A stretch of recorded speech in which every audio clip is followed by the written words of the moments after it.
Azman mengiringi Puan Rahimah ke pejabat pengarah. Di sini tak akan ada sesiapa yang nampak, bisiknya. Rahimah menggenggam erat tangan Azman dan berbisik, malam ni hanya kita berdua. Sebaik sahaja pintu pejabat pengarah ditutup, Rahimah mula melepaskan ikatan tali leher Azman. Saya dah lama teringin nak serapat ini dengan awak. Sangat lama, Puan Rahimah. Rasanya hanya Puan yang melihat saya sebagai seorang lelaki sejati. Sambil membuka satu persatu butang kemeja Azman, Rahimah menjawab, saya juga, terima kasih kepada awak. Saya rasa seperti menjadi seorang wanita semula.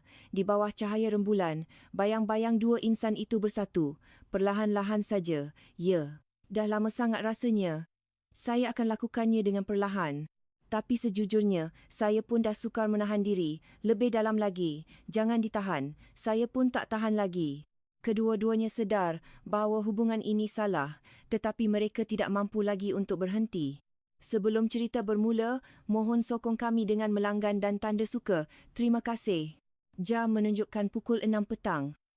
Azman, seorang ketua jabatan berusia 46 tahun, menelefon ke rumah. Dia hendak memberitahu isterinya bahawa malam ini dia terpaksa kerja lebih masa di pejabat, tempat dia telah berkhidmat selama 20 tahun. Sebaik sahaja panggilan diangkat, kedengaran suara tawa riang isterinya, Mila. Namun, tawa itu bukan kerana panggilan daripada suaminya. Oh, awak kerja lebih masa. Baguslah, saya ada janji nak keluar dengan kawan-kawan. Dalam suara isterinya yang telah dinikahinya selama 15 tahun itu, tiada sedikit pun nada bimbang. Sebaliknya, nada yang kedengaran seolah-olah menyambut baik berita itu menyakitkan hati Azman. Azman berharap isterinya sekurang-kurangnya akan bertanya kabarnya atau mengucapkan kata-kata semangat.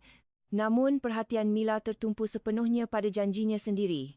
Gaji ciput tapi gaya macam orang kaya. Oh ya, jangan balik malam ni. Kawan-kawan saya mungkin akan datang ke rumah. Kata-kata Mila bagaikan pisau tajam yang menusuk harga diri Azman. Pandangan isterinya yang menganggapnya sebagai suami yang tidak berguna setelah 20 tahun bekerja keras demi keluarga terasa begitu dingin. Tepat sebelum panggilan berakhir, samar-samar terdengar suara gelak ketawa seorang lelaki di latar belakang. Siapa tu? Suara lelaki asing itu membuatkan jantung Azman berdegup kencang. Mila dengan panik berkata, bukan siapa-siapa. Sudahlah, saya letak dulu. Lalu mematikan telefon. Azman menatap telefon bimbitnya dengan senyuman pahit. Sejak bila isterinya mula memandangnya bukan sebagai suami, tetapi hanya sebagai mesin pencari wang. Di rumah, perbualan mereka sentiasa tentang duit, tanpa pernah peduli pada perasaan atau kepenatan Azman. Azman duduk termangu di mejanya, menatap skrin komputer dengan pandangan kosong. Dia mula tertanya-tanya sama ada jalan hidup yang dilaluinya ini sudah betul. Pukul 9 malam. Di pejabat hanya tinggal Puan Rahimah, seorang pengarah berusia 49 tahun, dan Azman. Rahimah adalah seorang wanita kerjaya yang cemerlang dengan pengalaman 25 tahun. Sehari-hari, dia dikenali sebagai seorang yang perfeksionis dan bersikap agak dingin terhadap orang bawahannya. Namun, Rahimah malam ini terasa berbeza. Rahimah menghulurkan secawan kopi panas kepada Azman dan berkata dengan lembut, awak dah bekerja keras. Mesti penat, kan? Belum makan malam lagi. Perhatian yang tidak dijangka daripada Rahimah membuatkan hati Azman menjadi hangat. Ini adalah kali pertama dia melihat sisi lain pengarahnya yang biasanya tegas dan dingin itu. Azman menjawab dengan sedikit kekok. Tak apa Puan. Puan pengarah pun dah bekerja keras. Rahimah menatap wajah letih Azman dengan teliti lalu berkata, biar saya pesankan sesuatu. Maaf ya, sebab buat awak bekerja sampai lewat malam begini. Suara Rahimah kedengaran tulus, penuh rasa maaf dan kehangatan. Azman tidak ingat bila kali terakhir dia mendengar kata-kata penuh perhatian seperti itu. Di rumah, yang didengarinya hanyalah leteran dan rungutan soal duit. Mendengar kata-kata hangat ini di pejabat membuatkan sudut hati Azman terasa bergetar. Pukul 11 malam, pejabat terasa sunyi, hanya diterangi oleh lampu pendar fluor yang menyinari mereka berdua. Rahimah menanggalkan kasut tumit tingginya yang tidak selesa dan berjalan tanpa alas kaki di sekitar pejabat. Azman tidak dapat mengalihkan pandangannya daripada susuk tubuh pengarahnya yang biasanya tampil sempurna itu, kini kelihatan begitu semula jadi dan santai. Entah kenapa, pemandangan jari jemari kaki Rahimah yang memijak permaidani terasa begitu seksi. Ketika itu, satu mesej masuk ke telefon bimbit Azman daripada isterinya, Jangan balik malam ni, kawan-kawan saya nak datang. Melihat mesej dingin itu, Azman mengeluh panjang. Rahimah bertanya dengan berhati-hati, ada masalah ke? Muka awak nampak tak baik. Azman ragu-ragu sejenak lalu menjawab dengan jujur, saya diminta jangan balik ke rumah. Katanya kawan-kawannya nak datang. Melihat ekspresi pahit di wajah Azman, Rahimah berasa simpati. Dia sendiri pernah mengalami kepahitan dalam perkahwinan, jadi dia boleh memahami perasaan Azman. Puan Pengarah, kaki puan mesti sakit. Seharian pakai kasut tumit tinggi, kata Azman sambil memandang cemas ke arah kaki Rahimah. Buat pertama kalinya, Rahimah menunjukkan senyuman tulusnya. Senyuman itu dipenuhi kehangatan kewanitaan, bukan lagi sikap dinginnya yang biasa. Tak apa, malah rasa sejuk dan selesa. Rahimah duduk di kerusi di hadapan Azman. Nak pesan sate ayam? Dah lewat malam macam ni, tak sedap pula makan sorang-sorang. Azman terkejut dengan tawaran yang tidak dijangka itu. Puan Pengarah, Rahimah yang biasanya sangat formal mengajaknya makan sate bersama. Tak apa ke saya makan bersama puan? Tanya Azman berhati-hati. Rahimah tertawa. Malam ni saja kita santai. Lagipun, hanya ada kita berdua. Ketika pesanan sate tiba, mereka duduk berhadapan di meja bilik mesyuarat. Suasana yang santai dan berbeza daripada biasa mengalir di pejabat. Rahimah membuka satin bir dan memberikannya kepada Azman. Awak betul-betul dah bekerja keras hari ni. Minumlah. Azman berfikir, di rumah pun dia tidak pernah mendapat perhatian seperti ini. Isterinya selalu membebel jika dia minum bir, menganggapnya membazir duit. Puan nampak sangat berbeza dari biasa. Ini kali pertama saya nampak puan sesantai ini. Mendengar kata-kata Azman, Rahimah tersenyum nipis. Di pejabat, mahu tak mahu saya kena nampak kuat, apatah lagi sebagai wanita di posisi ini. Dalam suara Rahimah tersirat kesunyian yang telah ditanggungnya seorang diri selama bertahun-tahun. Azman secara intuitif merasakan bahawa kesunyian itu serupa dengan apa yang dia rasakan. Mereka mula berbual sambil menikmati sate, bukan lagi tentang kerja, tetapi tentang kisah-kisah peribadi. Encik Azman, adakah awak bahagia di rumah? Soalan tiba-tiba daripada Rahimah membuatkan Azman terdiam. Dia tidak dapat terus menjawab ya untuk soalan tentang kebahagiaan. Waktu menunjukkan pukul 1 pagi. Pejabat semakin sunyi. Wajah Rahimah sedikit kemerahan setelah menelan beberapa tin bir. Sambil memandang keluar jendela, dia mula berbicara dengan suara mendata. Suami saya curang, jadi kami bercerai 3 tahun lalu. Pengakuan mendadak itu membuatkan Azman terkejut. Rahimah yang biasanya sangat menjaga privasinya menceritakan hal seperibadi ini. Perkahwinan kami bertahan 20 tahun, tapi 5 tahun terakhir rasanya seperti di neraka. Suara Rahimah dipenuhi luka dan kepedihan yang mendalam, namun sekaligus memancarkan ketegaran seseorang yang telah melalui semua itu. Suami saya hanya mahu saya menjadi suri rumah. Dia tak suka saya dapat kenaikan pangkat, tak suka saya balik lewat. Rahimah berhenti sejenak dan meneguk birnya.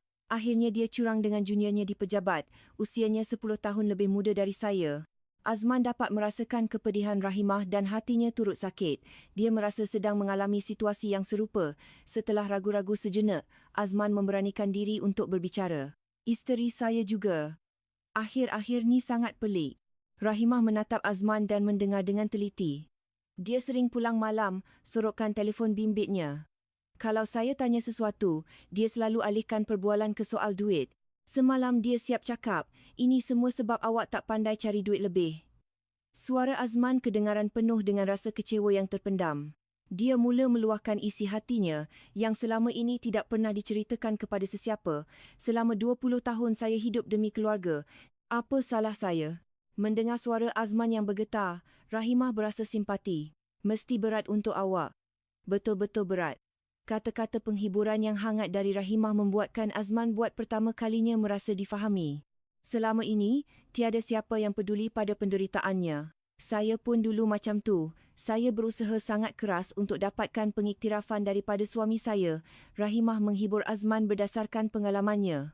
Tapi akhirnya saya sedar, tak ada gunanya hancurkan diri sendiri demi orang yang tak hargai kita. Mereka saling berkongsi luka dan kesunyian, membuatkan jarak di antara mereka semakin menipis. Rasa senasib kerana mengalami penderitaan yang sama membuatkan mereka semakin dekat. Pukul 2 pagi. Suasana di pejabat menjadi semakin intim. Rahimah dan Azman duduk bersebelahan di sofa sambil berbincang. Bahu awak tegang betul. Nampak jelas awak sedang stres, kata Rahimah sambil menatap bahu Azman. Ketika tangan hangat Rahimah menyentuh bahunya, Azman merasakan getaran seperti renjatan elektrik. Seluruh tubuhnya menegang kerana sentuhan lembut itu. Puan, kita tak boleh macam ni, kata Azman dengan suara bergetar. Namun, tubuhnya tidak dapat menolak sentuhan itu. Sebaliknya, dia mendapati dirinya menginginkan lebih banyak lagi penghiburan. Tangan Rahimah mula mengurut lembut bahu Azman yang kaku. Malam ni saja, panggil saya Rahimah. Suara Rahimah kedengaran begitu feminin dan lembut.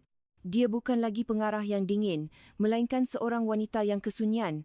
Azman berfikir, entah sejak bila dia tidak pernah merasakan kehangatan seperti ini. Di rumah, yang ada hanyalah pandangan dingin dan leteran. Rahimah. Ketika Azman memanggil nama Rahimah dengan berhati-hati, senyuman puas terukir di wajahnya. Sentuhan hangat Rahimah terus membelai bahu Azman, berbeza sekali dengan isi mesej dingin daripada isterinya.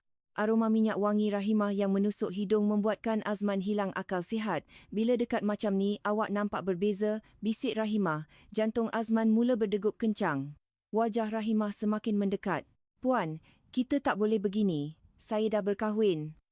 Azman cuba menyuarakan sisa hati nuraninya, tetapi suaranya tidak kedengaran yakin. Suaranya yang bergetar justru menunjukkan kegoyahan hatinya. Rahimah menatap dalam-dalam mata Azman dan melontarkan soalan tajam. Adakah dia layan awak sebagai seorang suami? Kata-kata itu membuatkan Azman terdiam. Dia benar-benar ragu sama ada isterinya masih menganggapnya sebagai suami. Detik-detik berbahaya itu berlaku apabila wajah mereka semakin dekat. Sikap dingin isterinya dan kehangatan Rahimah menjadi kontras yang begitu tajam, membuatkan hati Azman sepenuhnya condong pada Rahimah. Nafas Rahimah terasa di wajah Azman dan dia sedar bahawa dia tidak dapat lagi mengawal dirinya. Dalam kesunyian pejabat dini hari, hanya terdengar degupan jantung mereka berdua. Ketika tangan Rahimah menyentuh dada Azman, seluruh tubuhnya bergetar. Ketika itu, satu mesej mengejutkan masuk ke telefon bimbit Azman daripada isterinya. Sebaik sahaja Azman membacanya, wajahnya menjadi pucat. Sayang, suami saya kerja lebih masa, jadi kita boleh jumpa dengan bebas. Saya tunggu di hotel, ya. Love you. Mesej yang sepatutnya dihantar untuk lelaki lain itu tersalah hantar kepadanya. Tangan Azman mula gementar. Rahimah yang menyedari perubahan riak wajah Azman bertanya, ada apa? Kenapa muka awak tiba-tiba pucat? Azman menunjukkan telefon bimbitnya kepada Rahimah. Wajah Rahimah pun menunjukkan keterkejutan saat membaca isi mesej itu. Rahimah, nampaknya saya ni betul-betul bodoh. Suara Azman bergetar dan matanya mula berkaca-kaca. Dia menyaksikan perkahwinannya yang berusia 20 tahun hancur secara langsung. Rahimah menggenggam tangan Azman yang gementar dan berkata, jangan terluka kerana orang macam tu. Awak tak salah apa-apa. Penghiburan hangat Rahimah meresap ke dalam hati Azman. Selama ini, tiada seorang pun yang menghiburnya seperti ini. Saya tak tahu apa yang saya dapat selepas berkhidmat selama 20 tahun, kata Azman sambil menundukkan kepala. Rahimah mengangkat dagunya. Lupakan semuanya malam ni. Jangan seksa diri awak kerana orang macam tu. Suara Rahimah kedengaran penuh kasih. Azman menatap mata Rahimah dan bertanya, betul ke tak apa-apa ni? Boleh ke kita buat macam ni? Rahimah membelai pipi Azman dengan lembut dan menjawab, jangan ragu-ragu kerana orang yang dah sakitkan awak macam ni. Beberapa minit kemudian, pemberitahuan mesej ini telah dipadamkan muncul di telefon bimbit Azman. Isterinya dengan panik telah memadam mesej yang salah hantar. Namun, Azman sudah melihat semuanya. Tidak lama kemudian, mesej baru masuk. Kerja lebih masa mesti penat. Ya, saya tidur dulu. Nada mesej itu kedengaran manis, tidak seperti biasa. Tapi Azman sudah tahu kebenarannya. Perubahan sikap isterinya yang tiba-tiba justru membuatnya terasa semakin munafik. Rahimah mendekat pada Azman dan berbisik, awak adalah orang yang berharga dan orang yang menyedarinya ada di sini. Dini hari, pejabat diselubungi keheningan total. Rahimah dan Azman duduk di sofa, saling menatap, berada di ambang batas terakhir. Adakah ini akan baik-baik saja? Kita tak akan menyesal ke? Mendengar suara Azman yang bergetar, Rahimah menjawab dengan suara penuh keyakinan, detik ini adalah yang paling jujur. Jauh lebih jujur daripada perkahwinan yang penuh kepura-puraan itu. Sebelum Rahimah selesai berbicara, Azman menariknya ke dalam pelukan. Emosi yang telah lama terpendam meledak pada saat itu.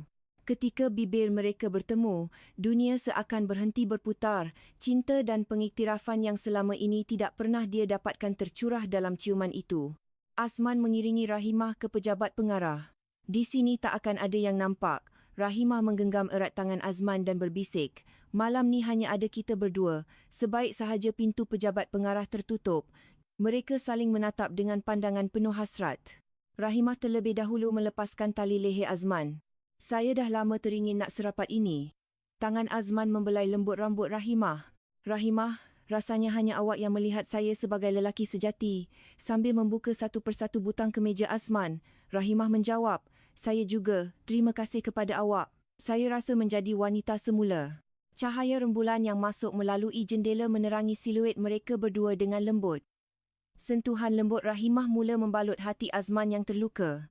"Perasaan ini saya pun tak ingat bila kali terakhir merasakannya," bisik Azman di telinga Rahimah, membuatnya sedikit bergetar. "Saya juga. Jantung saya berdebar macam ni kali terakhir masa nak kahwin dulu." Mereka duduk bersama di sofa, merasakan kehangatan tubuh masing-masing. Azman mencium bahu Rahimah dan berkata, "Awak sangat cantik. Terutamanya bila dilihat dari dekat macam ni." Rahimah menyembamkan wajahnya di dada Azman dan menjawab, "Saya tak tahu pula awak lelaki sehangat ini." Di bawah cahaya rembulan, bayangan mereka bersatu. Malam itu adalah malam di mana kesunyian dan luka yang panjang disembuhkan oleh cinta satu sama lain. Cinta mereka terjalin perlahan dan penuh kerinduan. Kesunyian mereka berubah menjadi kehangatan. Rahimah menyembamkan wajahnya di leher Azman dan berbisik dengan suara bergetar, "Perlahan-lahan saja ya. Dah lama sangat rasanya." Azman membelai rambut Rahimah dan menjawab dengan lembut, "Jangan paksa diri, serahkan saja pada saya." Rahimah memeluk Azman semakin erat. Saya nak rasakan ini. Sangat-sangat nak." Nafas Azman menjadi semakin berat. Rahimah berbisik di telinganya, Lebih dalam lagi." Azman memanggil nama Rahimah. "Saya tak tahan lagi." Rahimah memejamkan mata dan mengangguk. "Ya, jangan ditahan. Saya pun tak tahan lagi." Cahaya rembulan menerangi nafas mereka yang panas. Hingga fajar menyingsing, mereka saling memastikan cinta sejati di dalam pelukan satu sama lain. Di tengah perasaan rumit antara pengkhianatan isteri dan kerinduan pada Rahimah, kini bagi mereka hanya ada satu sama lain. Pagi harinya, Azman pulang ke rumah. Isterinya, Mila, sedang tertidur di sofa ruang tamu. "Awak balik pukul berapa semalam sampai tidur kat sofa?" tanya Mila acuh tak acuh. Tanpa sedikit pun riak risau, wajahnya justru kelihatan kesal. Azman terhidu bau minyak wangi lelaki asing dari leher isterinya. Tapi entah kenapa, dia tidak lagi merasa marah. "Duit kerja lebih masa dah dapatkan. Kerja awak tu tak mendatangkan hasil apa-apa pun," sambung Mila dengan nada menghina. Namun, Azman tetap tenang. Malam yang dihabiskannya bersama Rahimah telah mengubah segalanya. Di pejabat, Rahimah dan Azman menjaga hubungan atasan bawahan mereka dengan sangat profesional. Namun, ada sesuatu yang istimewa dalam pandangan mereka satu sama lain. "Encik Azman, tolong kerja lebih masa lagi hari ini." "Ya." Azman mengerti makna tersembunyi di sebalik permintaan formal Rahimah. Setiap malam Jumaat menjadi waktu istimewa bagi mereka berdua. Mereka saling menyembuhkan luka dan memastikan cinta sejati. Layanan dingin isterinya dan perhatian hangat Rahimah menjadi kontras yang tajam dalam kehidupan Azman. Di rumah, dia hanya mendapat hinaan dan pengabaian, tetapi di pejabat, dia dapat merasakan cinta sejati. Sebulan berlalu, hubungan mereka semakin mendalam. Bukan hanya hubungan fizikal, tetapi juga ikatan batin. Namun, terkadang rasa bersalah menyelubungi mereka. Azman sesekali menatap cincin kahwinnya dengan perasaan bercampur baur. Rahimah pun merasakan hal yang sama. "Kadang-kadang saya rasa bersalah dengan hubungan kita ni," kata Azman sambil menggenggam tangan Rahimah. "Saya juga, tapi hanya bila bersama awak, saya rasa menjadi diri saya yang sebenar." Rahimah mengangguk. "Ya, ada rasa bersalah. Tapi perasaan hidup macam ni baru pertama kali saya rasa." Azman merasakan hal yang sama. "Di rumah, saya macam tak wujud. Tapi bila bersama Puan, saya rasa menjadi orang yang berharga." Mereka goyah di antara cinta dan konflik moral. Namun, perasaan mereka satu sama lain jauh lebih kuat. 3 bulan kemudian, pada suatu malam Jumaat, Azman pulang lebih awal dari biasa. Dari ruang tamu, terdengar suara isterinya, Mila, sedang bercakap di telefon dengan seseorang. Azman bersembunyi di sebalik pintu dan mendengar. Sayang, suami kebelakangan ni selalu kerja lebih masa tiap Jumaat, jadi dia tak balik.